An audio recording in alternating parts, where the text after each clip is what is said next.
Chapter 11. Nancy found Connie Watson in the gym after school, watching cheerleader practice. She climbed the bleachers to her side. "I have to talk to you," she said quietly, "about Jake Webb and your bracelet and a videotape I found."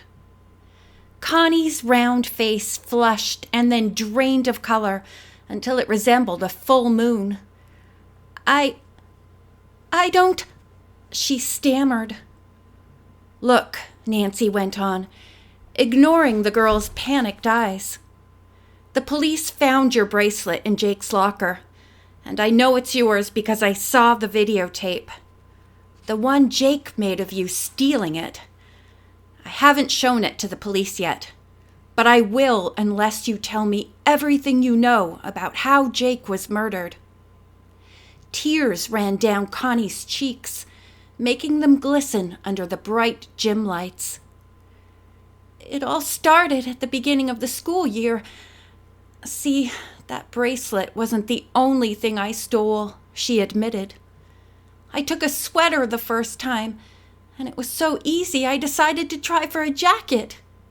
Connie swallowed hard. "Only that time I got caught. It's all in my school file."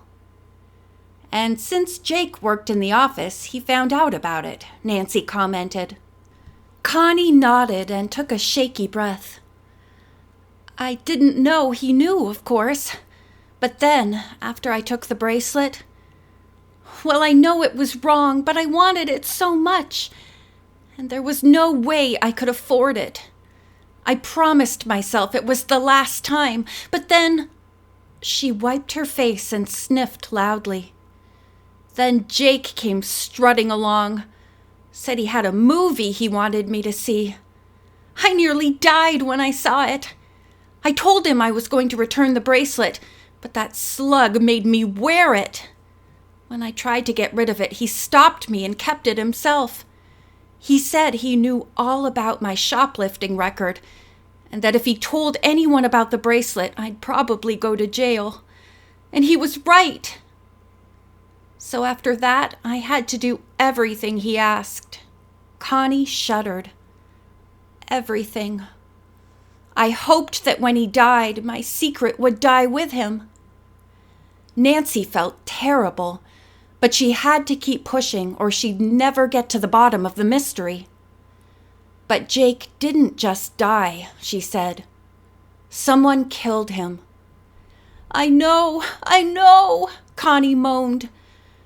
Then she looked at Nancy sharply. "I didn't do it. I'm not sorry he's dead, but I didn't kill him.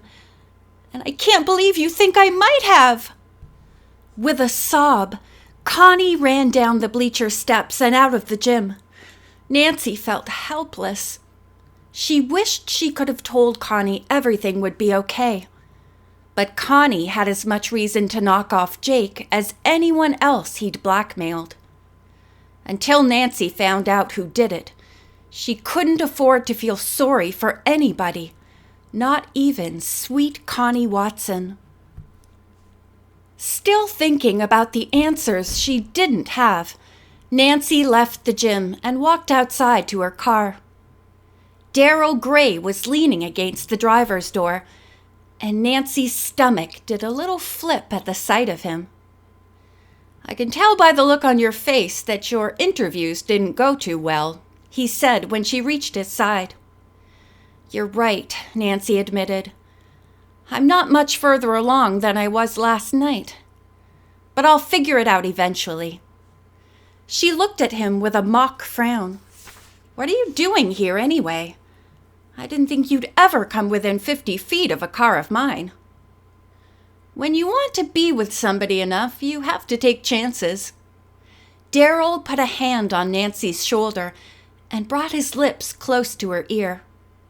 "Besides," he whispered, "I have an ulterior motive." He pulled open the door for her.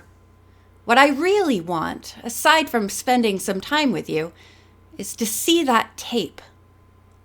"You mean the secrets of Bedford High?" "Yeah, it sounds wild." Daryl shut the door after her and leaned down, his head in the window. "No, really, I thought maybe I could help. I know all those people better than you do. Maybe I can find some clues." "It sounds good to me," Nancy said. "Let's go." "You lead, I'll follow," Darryl said, and walked off toward his Porsche. Half an hour later, the two of them were in Nancy's house, sitting close together on the beige couch in the den, sipping Cokes and looking at the Jake Webb production. Darryl watched carefully but didn't say much, and Nancy was acutely aware of his closeness in the darkened room. As Connie Watson faded into the crowds of shoppers, Darryl brought his arm up and around Nancy's shoulder, his hand resting lightly on the back of her neck. By the time Connie was walking up the school steps, neither Darryl nor Nancy was watching. Their eyes were on each other. "I hate to tell you this," Darryl said softly, "but I didn't see anything that might help you out." "That's okay," Nancy whispered. "I'm glad you came over anyway." As if they'd both thought of it at the same time, they moved their heads closer together until their lips were touching. Nancy slid her hands up Darryl's arms, felt his thick blonde hair under her fingers, felt his lips press against hers. She could hear her heart pounding in her ears, and then suddenly she heard another sound. The doorbell. Reluctant but almost relieved, Nancy disentangled herself from Darryl's arms and stood up. "Bad timing, huh?" "The worst," Darryl groaned ruefully. The doorbell chimed again, and Nancy went down the hall to answer it. "Nan! Hi!" Bess's smile changed to a gape as she stared at Nancy. "Were you taking a nap or something?" "No, why?" "You look a little wrinkled," George pointed out. "No, I was just—" Nancy stopped when she realized that her friends were staring at something behind her. Turning, she saw Darryl walking down the hall toward them, smoothing his hair with one hand and straightening his shirt with the other. After a quick introduction, Darryl turned to Nancy. "I think I'd better get going," he said with a warm smile. "See you tomorrow, okay?" Bess could hardly wait until he was out of the door. "Wow," she said breathily.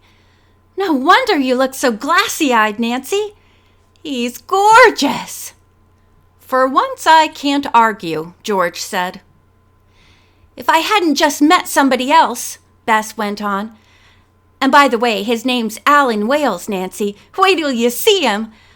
I'd definitely fall in love with Darryl Gray. What were you two up to anyway?" Nancy was saved from explaining by another bell, the telephone. "Nancy!" Hannah called from the kitchen. "It's for you. It's Ned." "Thanks, Hannah," Nancy called back. "I'll take it in my bedroom." With a flustered smile, she turned to Bess and George. "I'll meet you in the den in a couple of minutes. Oh, turn off the tape machine, would you? I forgot." "I can't imagine why," Bess teased. Alone in her room, Nancy tried to compose herself before she picked up the extension. Would Ned hear anything in her voice that would reveal what she'd just done? She hoped not. After all, Darryl was exciting, but Ned Nickerson was the one she loved. Wasn't he? "Ned?" "Hey, Nancy, how are you doing? I miss you." She could hear the smile in his voice. "I miss you too," she told him. "How's life at the university?" "Busy. I've got good news, but first, tell me how the case is going." "Well, I'll put it this way. It's still going." Nancy really didn't want to get into it. She might have to mention Darryl, and she wasn't ready for that. "What's your good news?" "I'm coming down this weekend." "To River Heights?" Where else? That's where you are, isn't it? Ned laughed. What's the matter? Don't you want to see me? Are you kidding? Of course I do. Nancy could say that truthfully, but still she wondered what the weekend would be like. After all, she had a date with Daryl for the dance. What would Ned think about that? When will you get here? She asked. Tomorrow, early afternoon sometime. I'll call you as soon as I get there. Nancy? Ned lowered his voice. I can't wait to see you. Let's do something special. You're on, Nancy said with a grin, although she couldn't imagine what they'd do. Not if she was busy with Daryl. After she hung up, she tried to figure out whether to tell Ned everything about the case, including her 2 close encounters with Daryl, or to keep those incidents a secret and just pass Daryl off as one of her contacts in the case. She was staring at the phone and chewing on a fingernail when George stuck her head around the door. Nancy? Could you come in the den? There's something you should see. Glad to be distracted, Nancy followed George down the hall and into the den. Bess was just about to turn the VCR off when something came on, George explained. I guess Jake had one more scene and he put it at the very end of the tape. Who is it? Nancy asked. What other poor slob did Jake have in the ringer? Oh, Nancy, it's not just another poor slob, Bess said. Look. George pushed the play button, and a face appeared on the television screen. Nancy didn't say a word. She couldn't. The face belonged to Daryl Gray. End of chapter 11.